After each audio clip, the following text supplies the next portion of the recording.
Chapter 10 The Lobster Quadrille. The Mock Turtle sighed deeply and drew the back of one flapper across his eyes. He looked at Alice and tried to speak, but for a minute or two sobs choked his voice. "Same as if he had a bone in his throat," said the Gryphon, and it set to work shaking him and punching him in the back. At last the Mock Turtle recovered his voice, and, with tears running down his cheeks, he went on again. "You may not have lived much under the sea." "I haven't," said Alice, "and perhaps you were never even introduced to a lobster." Alice began to say, "I once tasted," but checked herself hastily and said, "No, never." "So you can have no idea what a delightful thing a lobster quadrille is." "No, indeed," said Alice. "What sort of a dance is it?" "Why," said the Gryphon, "you first form into a line along the seashore." "Two lines!" cried the Mock Turtle. "Seals, turtles, salmon, and so on. Then, when you've cleared all the jellyfish out of the way—" "That generally takes some time," interrupted the Gryphon. "You advance twice." "Each with a lobster as a partner," cried the Gryphon. "Of course," the Mock Turtle said. "Advance twice, set to partners. Change lobsters, and retire in the same order," continued the Gryphon. "Then, you know," the Mock Turtle went on, "you throw the—" "The lobsters!" shouted the Gryphon, with a bound into the air, "as far out into the sea as you can." "Swim after them!" screamed the Gryphon. "Turn a somersault in the sea!" cried the Mock Turtle, capering wildly about. "Change lobsters again!" yelled the Gryphon at the top of its voice. "Back to land again, and—" "That's all the first figure," said the Mock Turtle, suddenly dropping his voice. And the two creatures, who had been jumping about like mad things all this time, sat down again very sadly and quietly and looked at Alice. "It must be a very pretty dance," said Alice timidly. "Would you like to see a little of it?" said the Mock Turtle. "Very much indeed," said Alice. "Come, let's try the first figure," said the Mock Turtle to the Gryphon. "We can do it without lobsters, you know. Which shall sing?" "Oh, you sing," said the Gryphon. "I've forgotten the words." So they began solemnly dancing around and round Alice, every now and then treading on her toes when they passed too close, and waving their forepaws to mark the time, while the Mock Turtle sang this very slowly and sadly. "Will you walk a little faster?" said a whiting to a snail. "There's a porpoise close behind us, and he's treading on my tail. See how eagerly the lobsters and the turtles all advance. They are waiting on the shingle. Will you come and join the dance? Will you, won't you? Will you, won't you? Will you join the dance? Will you, won't you? Will you, won't you? Won't you join the dance?"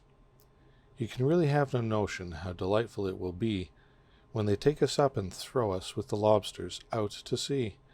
But the snail replied, "Too far," and gave a look askance.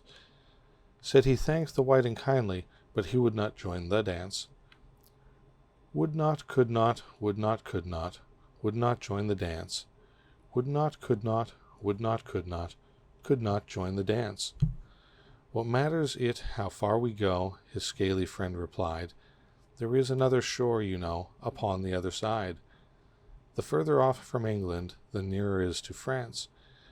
Then turn not pale, beloved snail, but come and join the dance. Will you, won't you? Will you, won't you? Will you join the dance? Will you, won't you? Will you, won't you? Won't you join the dance?" "Thank you. It's a very interesting dance to watch," said Alice, feeling very glad that it was over at last.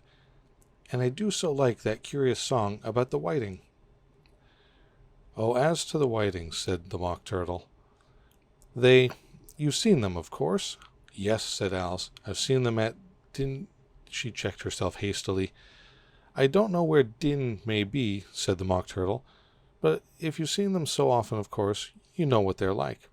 "I believe so," Alice replied thoughtfully. "They have their tails in their mouths, and they're all over crumbs." "You're wrong about the crumbs," said the Mock Turtle. "Crumbs would all wash off in the sea, but they have their tails in their mouths, and the reason is—" Here the Mock Turtle yawned and shut his eyes. "Tell her about the reason and all that," he said to the Gryphon.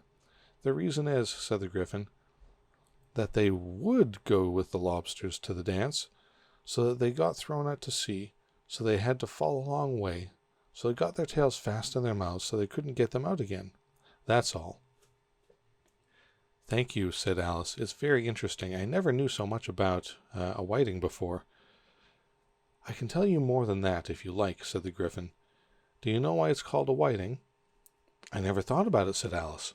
"Why?" "It does the boots and shoes," the Gryphon replied very solemnly. Alice was thoroughly puzzled. "Does the boots and shoes," she repeated in a wondering tone. "Why, what are your shoes done with?" said the Gryphon. "I mean, what makes them so shiny?" Alice looked down at them and considered a little before she gave her answer. "They're done with blacking, I believe."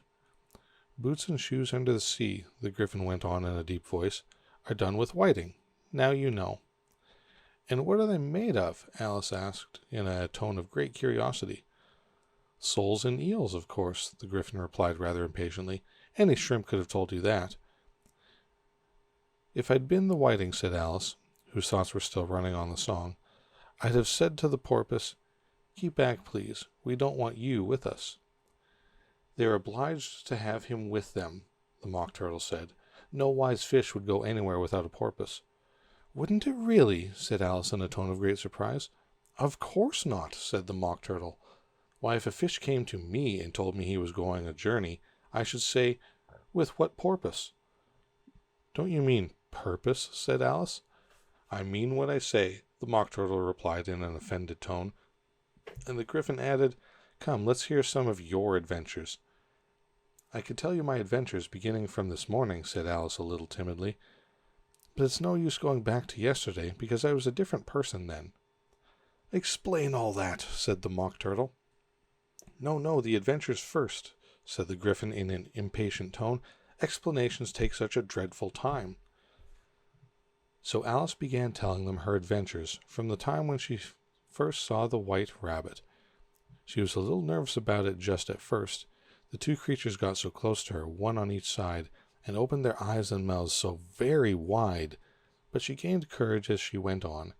Her listeners were perfectly quiet till she got to the part about her repeating, "You are old, Father William," to the caterpillar, and the words all coming different, and then the Mock Turtle drew a long breath and said, "That's very curious."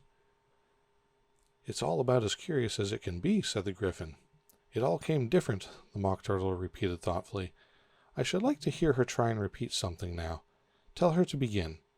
He looked at the Gryphon as if he thought it had some kind of authority over Alice. "Stand up and repeat, 'Tis the voice of the sluggard,'" said the Gryphon.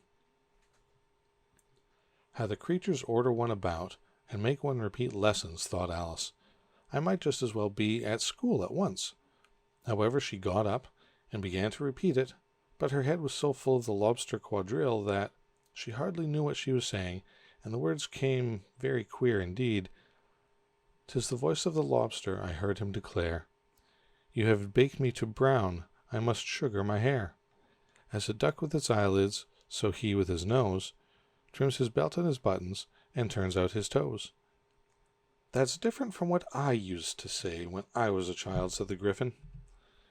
"Well, I never heard it before," said the Mock Turtle, "but it sounds uncommon nonsense." Alice said nothing. She had sat down again with her face in her hands, wondering if anything would ever happen in a natural way again.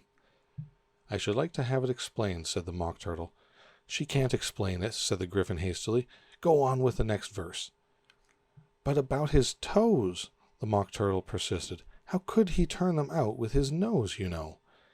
"It's the first position in dancing," Alice said, but she was dreadfully puzzled by the whole thing and longed to change the subject.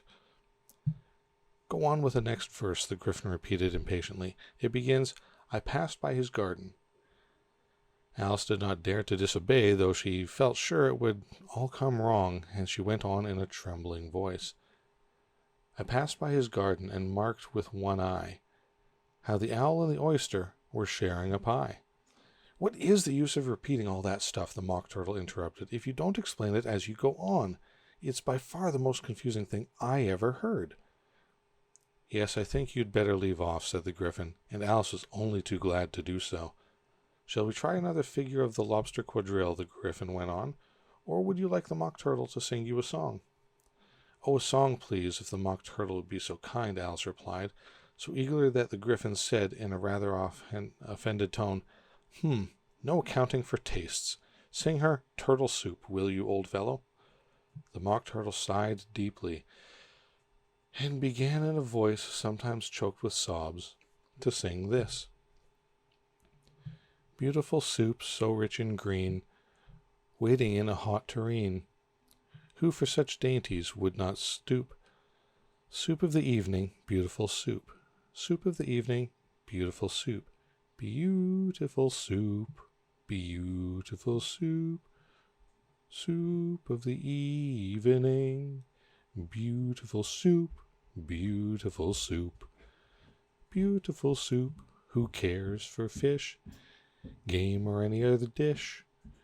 Who would not give all else for 2p? Pennyworth only of beautiful soup. Pennyworth only of beautiful soup.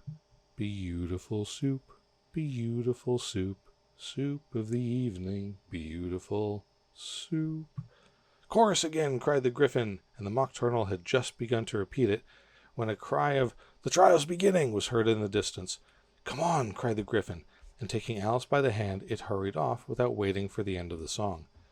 What trial is it? Alice panted as she ran, but the Griffin only answered, Come on, and ran the faster, while more and more faintly came carried on the breeze that followed them the melancholy words, Soup of the evening, beautiful soup.